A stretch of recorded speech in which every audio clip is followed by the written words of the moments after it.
Hello everyone, hope everyone's doing great.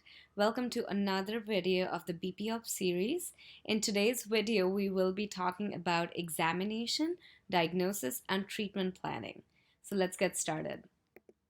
So the topics which we will be covering in this video include how you examine and diagnose a lesion, topics like abrasion, cracked tooth, and others, treatment sequencing, placement and replacement of a composite restoration, how you select a restoration, restorative failures, and stuff like post-op problems or sensitivity. So how do you examine or diagnose a carie or any lesion?